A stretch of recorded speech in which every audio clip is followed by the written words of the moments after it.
आज की इस वीडियो में हम एक बहुत ही कॉमनली आस्क्ड क्वेश्चन की बात करेंगे, जो कि अक्सर पेरेंट्स का होता है कि मेरा बच्चा क्या उसकी इम्यूनिटी कमज़ोर है कि वो अक्सर देखो हर महीने 2 महीने में बीमार पड़ जाता है। क्या मैं उसे कोई टॉनिक दूँ, क्या मैं उसे कोई इम्यूनिटी बूस्टर दूँ? तो इसका अब हम इस पे कुछ पॉइंट्स डिस्कस करेंगे। एग्जाम्पल के तौर पे जब हम स्कूल जाते थे तब हम एनुअल एग्ज़ाम होता था साल के आखिर में, लेकिन उससे पहले भी आपके यूनिट टेस्ट होते थे, फर्स्ट टर्म सेकंड टर्म, ये सब एग्ज़ाम्स होते थे सो दैट आप एनुअल एग्ज़ाम जब होगा तब आप उसके लिए प्रिपेयर हो पाओ। ऐसे ही जब बच्चा पैदा होता है तो 6 महीने तक तो बच्चे को माँ के गर्भ से मिली हुई इम्यूनिटी मेनली प्रोटेक्ट करती है और जो माँ का दूध।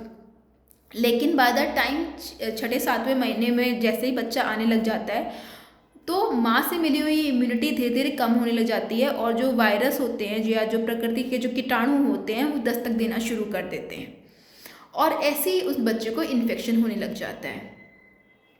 लेकिन इन्फेक्शन का मतलब ये नहीं है कि बच्चे की हालत बहुत ख़राब हो जाएगी। देखिए, वो कीटाणु आएगा, वो क्या करता है, आपकी बॉडी को स्टिमुलेट करेगा और बीमारी लड़ने की क्षमता को दिन प्रतिदिन बढ़ाएगा।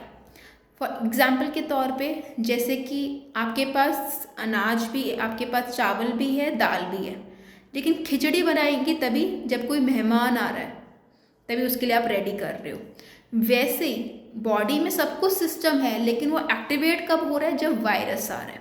तो ऐसी बहुत सारे टाइप के millions and millions of viruses होते हैं जो कि हमारी बॉडी में इन्फेक्शन करते हैं और हमारी बॉडी उनको मारने के लिए बहुत सारे इम्यून मैकेनिज्म, हमारी प्रतिरोधक क्षमता को एक्टिवेट करता है, जो कि बुखार के रूप में मेनली होता है। वो 3-4 दिन लगते हैं सेटल होने में और सर्दी खांसी 1-2 हफ्ते में ठीक, बच्चा भागता खेलता, बुखार उतरते ही बच्चा भाग रहा है, खेल रहा है और बच्चे की भूख भी 4-5 दिन के बाद नॉर्मल जैसी आ गई है। तो ये ऐसा हो सकता है बच्चे के 5 साल की उम्र तक, क्योंकि 5 साल तक ये टाइम पीरियड लगता है जहाँ बच्चे की इम्यूनिटी एक प्रॉपरली जो एडल्ट टाइप की होती है, जहाँ हमें अपना याद भी नहीं होता हम आखिरी बार बीमार कब पड़े थे। लेकिन बच्चे को आप घर में अपना छोटा बच्चा दिख रहे हो तो आप देख रहे हो कि अरे हर 2 महीने में बीमार पड़ रहा है, हर 15 दिन में बीमार पड़ रहा है। यूजुअली 15 दिन वाली आप एग्जैजरेट कर देते हैं पेरेंट्स, कभी कभी वो डर जाते हैं, लेकिन इन जनरल ज़्यादा कोई घबराने वाली बात नहीं होती है।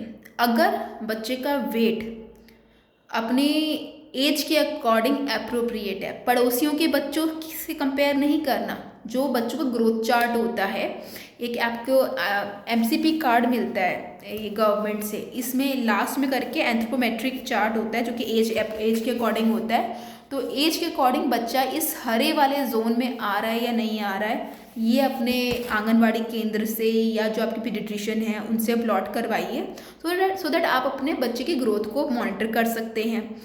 और बच्चे का हाइट एज के अकॉर्डिंग सही है, बच्चे की एक्टिविटी, बच्चा खेल, ऐसा तो नहीं है कि खेलते खेलते थक जा रहा है जल्दी, ठीक है। अगर ये सब चीज़ें नॉर्मल है तो घबराने वाली कोई बात नहीं होती है। और उसके बाद ये होता है कि यूजुअली जब बच्चा स्कूल में जाना शुरू होता है तो भी इन्फेक्शन ज़्यादा कॉमनली हो जाते हैं, क्योंकि अब मान लीजिए 20-30 बच्चे हैं एक क्लास में, किसी ना किसी को तो वायरल कोई ना कोई चल ही रहा होगा। तो बच्चे क्लोज कांटेक्ट में रहते तो वहाँ से आपके रेस्पिरेटरी, सांस के माध्यम से, हाथ के माध्यम से, इस रूट से बच्चे को इन्फेक्शन हो जाता है। तो वो ही काफ़ी नॉर्मल है। तो अगेन ज़्यादा कुछ नहीं करना होता, आप हमारी वायरल फीवर वाली जो वीडियो है उसे चेकआउट कर सकते हैं। जस्ट सपोर्टिव मैनेजमेंट, पैरासीटामोल, खूब पानी और आराम, ज़्यादा कुछ नहीं करना। कोई एंटीबायोटिक नहीं, एंटीबायोटिक के आपको इंडिकेशंस बताए हुए हैं उन पे नोटिस करिएगा। हार्डली 5-10% में या एट मैक्स 10-20% केसेस में एंटीबायोटिक की ज़रूरत पड़ सकती है।